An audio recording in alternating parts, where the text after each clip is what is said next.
හයි යාළුවනේ ජූලි 5 වෙනිදා මුළු ලෝකෙම විමසිල්ලෙන් ඉන්නේ ඇයි? ඔයා තාම දන්නේ නැද්ද? දන්න කට්ටියට තවත් තොරතුරුත් එක්ක තමයි මේ කියන්න යන්නේ. බාබවාංග කියපු දේවල් හරි ගියාට මේ ජූනියර් බාබවාංග කියපු දේවලුත් හරියයිද? ඒ ගැන පොඩි විස්තරයක් බලමු. කවුද මේ ජූනියර් බාබවාංග කියන්නේ? මෙයා ඉපදිලා තියෙන්නේ ජපානයේ. ඉතින් ඔයාලා දන්නවද? බාබවාංග කියන්නේ කවුද කියලා දන්නවද ඉස්සෙල්ලා? එයාගෙන දන්නේ නැත්තම් ඔයා කමෙන්ට් එකක් දාන්න මම එයා ගැනත් වීඩියෝ එකක් කරන්න. ඒ වුණාට ලබන මාසෙ වෙනදී දැම්ම කියාගන්න එපා. ජපානයේට එහෙම දෙයක් සිද්ධ වෙයිද? මේ වගේ දේවල් දැනගන්න ඔයා තාම channel එක subscribe කරලා නැද්ද?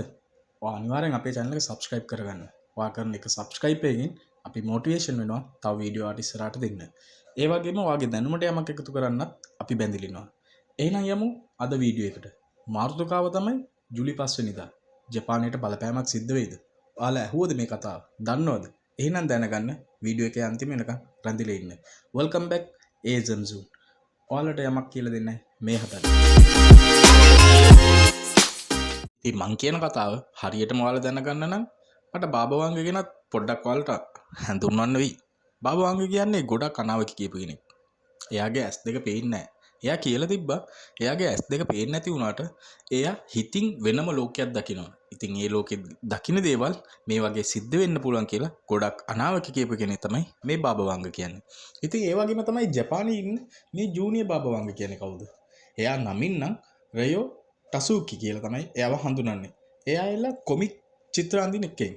ඉතින් ඔයාලා හොඳටම දන්නවා ජපානයේ කියන්නේ කොමික් චිත්‍රවලට ගොඩක්ම ප්‍රසිද්ධයි. සාමාන්‍යයෙන් කාටුන් වගේ අඳින්නේ. අන්න ඒව තමයි කොමික් චිත්‍ර කියන්නේ. ඉතින් යාළුවනේ මේ ජූනියර් බාබවාංග කියන්නේ එයා පොඩි කාලේ ඉඳලම අමුතු හීන දකින්න පටන් අරගෙන තියෙනවා. ඉතින් එයා කොමික් චිත්‍ර අඳින කෙනෙක් නිසා එයාට කොමික් චිත්‍ර අඳින්න ගොඩක් ආස නිසා කවදා හරි මේවා මං මගේ පොතට කොමික් ලියන පොතට මම මේවා චිත්‍රවලට නගලා කතාවක් හදනවා කියලා තීරණය කරගෙන තමයි එයා මේ කොමික් චිත්‍ර විදියට එයා දකින හීන හැමදේම ඇඳලා තියලා තියෙන්නේ. ඉතින් කාලයක් යනකොට මෙයාට හිතලා තියෙනවා මම මේ දැකපු හීන මම මේ ඇඳපු චිත්‍ර ඇත්තටම සිද්ධ වෙනව නේද කියලා. එහෙම හිතුණාට පස්සේ තමයි මෙයා මොකද්ද කරලා තියෙන්නේ? ඒක පොතක් විදියට පබ්ලිෂ් කරලා තියෙන්නේ. ඉතින් මේ පොත පබ්ලිෂ් කරලා තියෙන්නේ මෙයා 1999 දී. ඒ පොතේ නම තමයි The Future I Saw. ඉතින් ඒකෙන් අර්ථය තමයි මන් දැකපු හීන. ඉතින් එයා දැකපු හීන තමයි එයා කොමික් විදියට ඇඳලා පොතක් විදියට එයා ඒක පබ්ලිෂ් කරලා තින්නේ. ඉතින් බාබවාංග කියන්නේ ජූනියර් බාබවාංග ඉපදිලා තින්නේ 1957.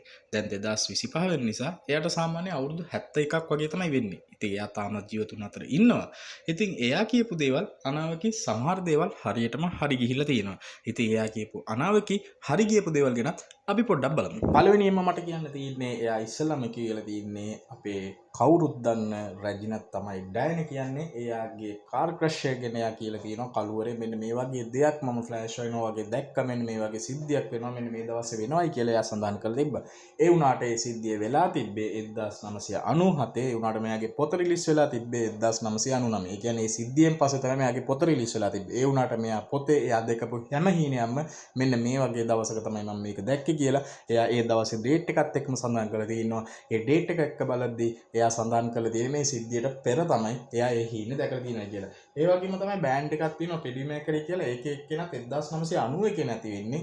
මෙයා පොත රිලීස් කළ තිබ්බේ කලින් කිව්වා වගේම 1999. ඒ වුණාට ඒ පොතේ එයා සඳහන් කරලා තියෙනවා එයා දැකපු හීනේ ඊට කලින් තමයි ඒක සිද්ධ වෙලා තියෙන්නේ කියලා. ඒ වුණාට ඒකෙන් ඒ දේවල් වෙtti මිනිස්සු ගොඩක් දේවල් මිනිස්සු ඒ පොත කියවද්දි කිව්වා මෙයා මෙහිම ප්‍රසිද්ධ වෙන්න තමයි මේ දේ කරන්නේ කියලා. ඒකට හේතුව තමයි ඉතින් මෙයා කොමික් චිත්‍ර ඇඳගෙන ඒකෙන් ඉස්සරහට යන්න බැරි වෙච්ච නිසා මෙන්න මෙයා මේ වගේ පොතක් රිලීස් කරලා මේකෙන් ප්‍රසිද්ධ වෙන්න හදනවා. මෙන්න මේ වගේ දේවල් කරලා ප්‍රසිද්ධ වෙන්න තමයි මෙයාගේ උත්සාහය කියලා කියනවා. ඒ වුණාට ඔයාලා දන්නවද මේ කියන චරිතේ එයාගේ ප්‍රසිද්ධ වෙන්න තිබ්බනම් එයාට ෆොටෝස් දාලා දැන් Instagram තියෙනවා YouTube තියෙනවා ඒ වගේ දේවල් වලින් ගොඩාක් දුරට ප්‍රසිද්ධ වෙන්න තිබ්බා. ඒ වුණාට එයාට කියලා ෆොටෝස් දෙකයි තියෙන්නේ. ඒකත් හරියටම එයාද කියලා කන්ෆර්ම් කරගන්න බෑ. ඉතින් මේ මිනිස්සයාට වෙලා තිබ්බේ ප්‍රසිද්ධ වෙන්න නෙමෙයි එයා දැකපු හීනයක එයා පොතක් විදියට රිලීස් කරපු එක විතරයි වෙලා තිබ්බේ. ඉතින් කාලයක් යනකොට එයා සඳහන් කරලා තිබ්බා කොරෝනා ගැන. ඒ වගේම තමයි ජපානයේ 2011 වෙච්ච earthquake එක ගැනත් එයා සඳහන් කරලා තිබ්බා.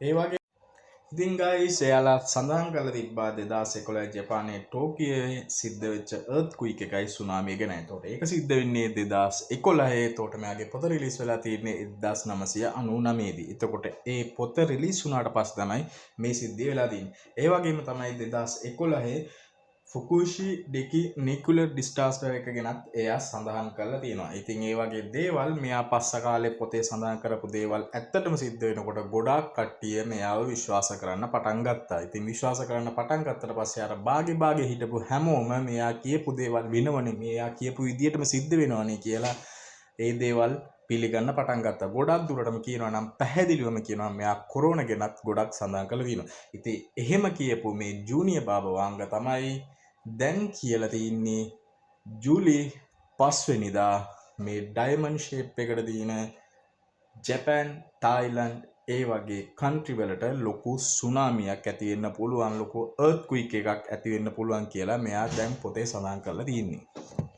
ඉතින් යාළුවනේ මේ සිද්ධිය නිසා ජපාන්, තායිවන් වගේ රටවල වල ගොඩක් ටුවරිස්ට්ම් බිම ඇටලයි තියෙන්නේ. ගොඩක් කට්ටිය බුක් කරපු ටිකට්ස් කැන්සල් කරලා තියෙන්නේ. ජපානයේ ටුවරිසම් වලින් 83%ක්ම ඩ්‍රොප් වෙලා තියෙනයි කියලා යාළුවා සඳහන් කරලා තියෙනවා. ඒ වගේම තමයි තායිවන් වල 50%ක් විතර ඩ්‍රොප් වෙලා තියෙනයි කියලා තමයි යාළුවා සඳහන් කරලා තියෙන්නේ. ඒකට හේතුව තමයි මේ ජූනියර් බාබා වාංගා මේ කියපු කතාව.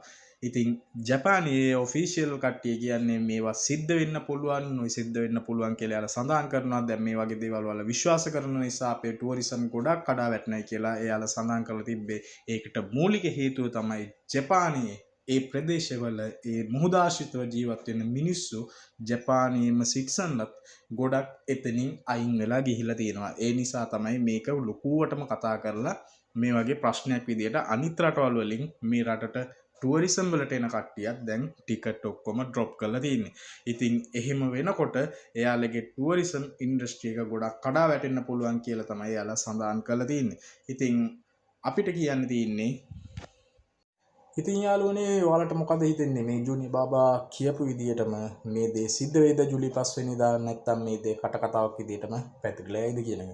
කොහොම වුණත් අපේ ප්‍රාර්ථනාව මොන දේ සිද්ධ වුණත් මේ වගේ දේවල් සිද්ධ වෙන්න එපා, කාටවත් කිසිම හානියක් වෙන්න එපා කියලා තමයි අපි ප්‍රාර්ථනා කරන්නේ. එහෙම දෙයක් සිද්ධ වුණත් නැතත් අපි ආරක්ෂාව සිටීම එයාලගේ වැදගත්ම දේ. ඉතින් යාළුවනේ ඔයාලට හිතලා තියෙනවද කවදා හරි ඔයා මේ වගේ හීනයක් දැකලා ඒ හීනේ කවදා හරි මේ විදිහට ඇත්තටම සිද්ධ වුණාද කියලා? සමහර කට්ටියට එහෙම වෙන්න පුළුවන්. මොකද මේ පොතේ ජූනියර් බාබාත් සඳහන් කරලා තියෙනවා හැමෝටම මේ වගේ සිද්ධ වෙනවා. සාමාන්‍යයෙන් අපි හීනයක් දැක්ක මේ හීනය ඇත්තටම සැබෑ වෙනවා වගේ දේවල් සිද්ධ වෙන්න පුළුවන් කියලා එයාත් සඳහන් කරලා තිබ්බා. ඉතින් එයා පොතේ අවසානයේම සඳහන් කරලා තියෙන්නේ මම මේ දැකපු හීන විතරයි. මම ඒ හීනේ මේ මට කැමති නිසා මම මේ වගේ පොතක් විදියට මම ඒක පබ්ලිෂ් කරා.